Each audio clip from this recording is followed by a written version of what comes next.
ঠাকুরের আতুল চরণে প্রণাম জানিয়ে, আরাধ্যা জগৎজননী বড় মায়ের আতুল চরণে প্রণাম জানিয়ে, পরম পূজ্যপাদ বরদার চরণে প্রণাম জানিয়ে, পূজনীয় আচার্যদেবের চরণে প্রণাম জানিয়ে সকলকে আমার রানন্দিত জয়গুরু বলে আলোচনা প্রসঙ্গে ষষ্ঠ খণ্ডে। সতুদার রিক্সাওয়ালা এসে দাঁড়িয়েছে। তার গায়ে একটা চাদর আছে, কিন্তু আর কিছু নেই। তাই দেখে এসেছে ঠাকুর ব্যস্ত সমস্ত হয়ে বললেন, প্যারি, লক্ষ্মী বাবা আমার, এক দৌড়ে কালীষষ্ঠীর বাড়ি থেকে ওর জন্য ভালো দেখে একটা গেঞ্জি কিনে এনে দে তো। প্যারিদা ছুটে গেলেন। সতুদা উচ্চবর্ণ হলেই তো হলো না, তার তো আবার উচ্চবর্ণের মতো চলা যায়। সেজে ঠাকুর ইষ্টকৃষ্টি ধরে বর্ণচিত আচার আচরণ না করলে সে পতিত হয়ে যায়। পতিত হলে গুণগুলি মলিন হয়, অবগুণগুলি ভেসে ওঠে। অর্জিত গুণ বংশ পরম্পরায় যখন সংস্কারে পরিণত হয়, তা তাড়াতাড়ি ধুয়ে মুছে যেতে পারে না। যদি বিয়ে থাওয়া বিপর্যয় না হয়, সংস্কার হলে সেই পর্যায়ের জনন ক্ষমতা হয়। অনুশীলন না করলে মানুষের উন্নতিমুখর হয় না, কিন্তু তার অন্তর্নিহিত বীজকোষের অবিনশ্বর মালা বজায় থাকার দরুন তখনও তার সুসন্তানের জনক হওয়ার সম্ভাবনা থাকে। কিন্তু কোনো বংশে অবাঞ্ছিত বিবাহ হলে তার থেকে যে উৎপাতের সৃষ্টি হয়, সহজে তার অপনোদন হয় না। তাই বলে অনুশীলনকে উপেক্ষা করো না, তাহলে তুমি ঠকে গেলে। তোমার কিছু হলো না। সঙ্গে সঙ্গে বংশগত উৎকর্ষ যাতে আরও উৎকর্ষ লাভ করে, সেই দিকে নজর রাখতে হয়। তাকেই বলে সুপ্রজনন। দেশি ষাঁড় যতই বড় হোক না কেন, তার বাচ্চা মুলতানি শাড়ির বাচ্চার মতো হবে না। জেব্রা দিয়ে ঘোড়ার সন্তান উৎপাদন হলে ঘোড়ার ধাতু দ্বারা প্রভাবিত জেব্রারই সংস্কার এই হবে, ঘোড়া হবে না। দেখো না, এক জায়গায় কমলা দুধে খাওয়া যায়, আরেক জায়গাটায় গোড়া লেবুর মতো। বীজের মতো বীজ ও মাটির সংহতি চাই। ভালো যদি চায় ভালো হতে পারে, যার ভিতর দিয়ে এমনতর সম্মিলন ঘটাতে হবে। প্রতিলোম সংস্রব থেকে জাত অথচ ভিতরে দূষিত নয়, এমন একটাও জগতে দেখাতে পারবে না। কিন্তু অনুলোম সন্তানের বেলায় তা নয়। বেদ ব্যাস অনুলোম সন্তান আজও পূজা পান। অ্যাটম বোমার আবিষ্কারকের শুনেছি বাপ জার্মান, মা ইহুদি। এও অনুলোম। এক রকমের আঁক আছে, বাপ ধলি, মা নটা সানি বা কাসের মতো। সেই আঁখের ভিতর নটা সানি বা কাসের ধাঁচ আছে, কিন্তু ধলির সব গুণ আছে। একটু টক, এমন শক্ত সেওয়ালে খেতে পারে না। সতীশবাবু পার্শ্বব বিপ্র। শেষে ঠাকুর তাকে বললেন, পার্শ্ববদের প্রধান গুণ হল দেবদ্বিজের শ্রদ্ধা। এই শ্রদ্ধায় আবার করে তুলেছে তাদের কৃষ্টি রক্ষা ও অসৎ নিরোধের দুর্ধর্ষ। বিপ্রের নামের পেছনে থাকে শর্মা। শর্মা মানে অমঙ্গলকে হিংসা করে যে। হিন্দুদের সবার নামের গোড়ায় থাকে শ্রী।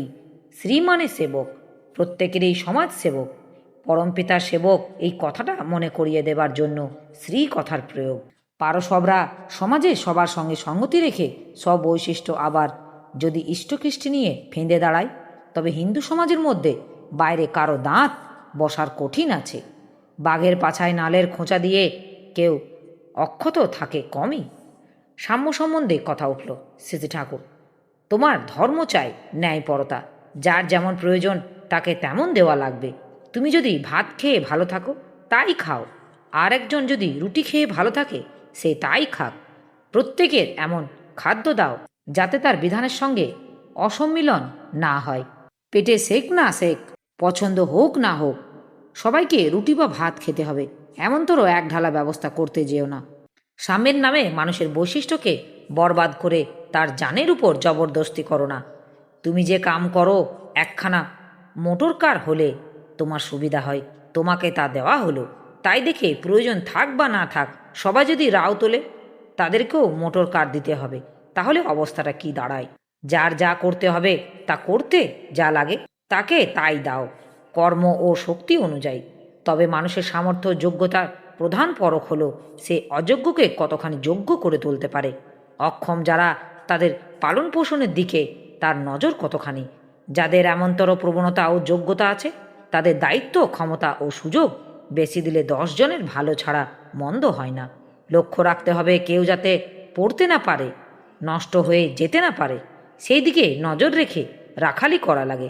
অনেকে আছে কষ্টের মধ্যে থাকলে তা অতিক্রম করার জন্য কর্ম বাড়ায়, কিন্তু আরাম পেলে ঢিল মারে। আবার অনেকে আছে ভোগের উপকরণ থাকলেও তা নিজের মজিয়ে রাখতে পারে না। তপস্যারত থাকাটাই তাদের কাছে পরম উপভোগ বলে মনে হয়। বৈশিষ্ট্য বুঝে যার যাতে বুদ্ধি হয় তার জন্য তেমন ব্যবস্থা করা লাগে। কোনো দুটো মানুষের চেহারা একরকম নয়, একটা গাছের দুটো পাতা তাও দুই রকম। এই জায়গায় সাম্য চলবে কি করে? যেমন অধীনতা হতে পারে না তেমনি সাম্যও হতে পারে না। তবে যেমন হতে পারে পারস্পরিক নির্ভরতা, বৈশিষ্ট্য অনুযায়ীও ও তেমনি হতে পারে। কথা প্রসঙ্গে এসেছে ঠাকুর বললেন, পূর্তনীতি শব্দটা এসেছে পুর থেকে। পুরের মধ্যে আছে প্রি, অর্থাৎ পালন পূরণ। ব্যক্তি যেখানে থেকে পালিত পূরিত হয় সেইটি হলো পুর, এবং যে ব্যবস্থিতির ফলে পালন পূরণ অব্যাহতভাবে চলতে পারে তাই পূর্তনীতি।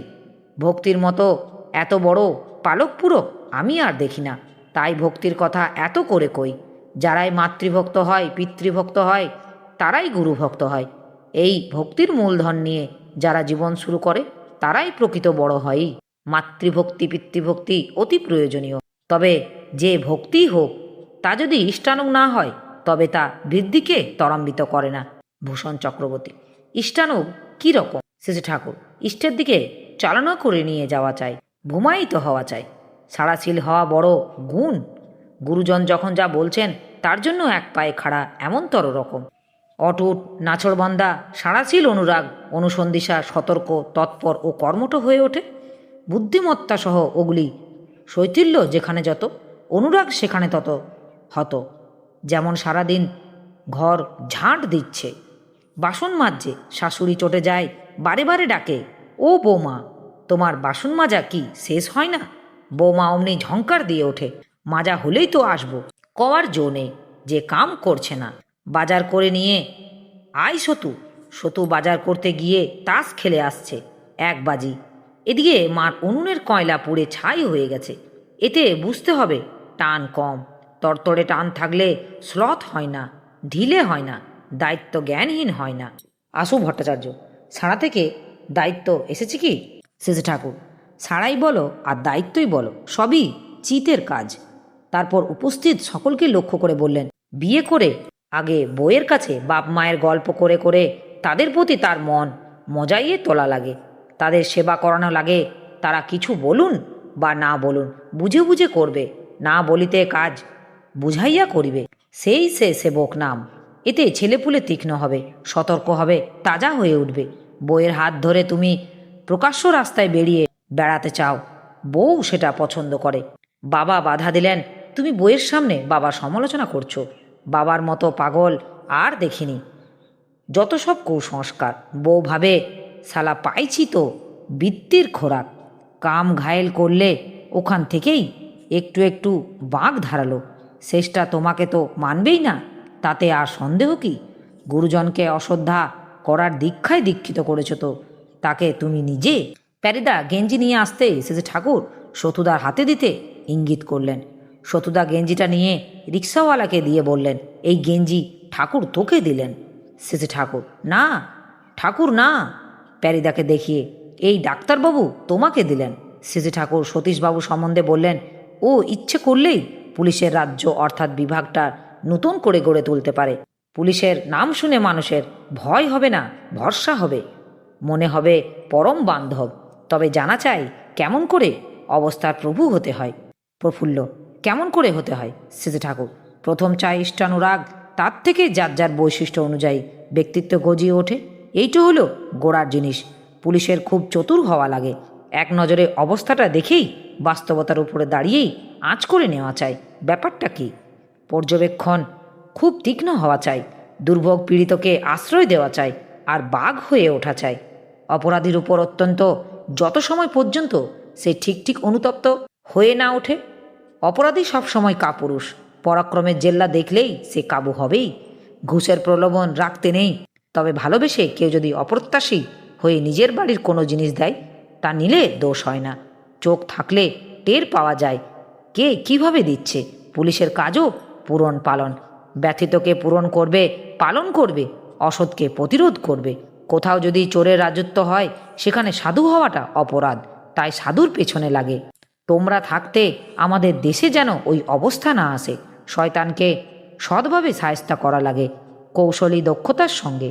টেরার মতো তাকানো লাগে, যাকে লক্ষ্য করছে সে নিজে বা অন্যেও যেন বুঝতে না পারে যে তার প্রতি তোমার লক্ষ্য আছে। সঙ্গে সঙ্গে বাঁচা বাড়াকে ত্বরান্বিত করতে আদর্শ সঞ্চালিত করা লাগে। কথা প্রসঙ্গে বললেন, আগেকার অনেক পুলিশ বেশি লেখাপড়া জানা ছিল না, কিন্তু বেশ শিক্ষিত ছিল।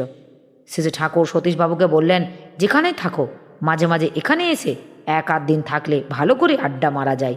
সতুদা, অতিথিশালাটার সুবিধার নয়। শেষে ঠাকুর, তোর যত বাবুয়ানি কথা। মানুষ কয় পিড়িতে থাকিলে তেঁতুলের পাতা শোয়া যায়। আমার জন্যে আসে, কোথায় শোভনে তাই ভাবে কি মানুষ আসে? শেষে ঠাকুরের কথা শুনে সতুদা এবং অন্য সবাই হাসতে লাগলেন। আমার এই আলোচনা প্রসঙ্গে কিছু ভুল ত্রুটি হয়ে থাকলে আপনারা আমায় ক্ষমা করবেন। উপস্থিত দাদা, ভাই, বোন, মায়েদের আমার আনন্দিত জয় গুরু।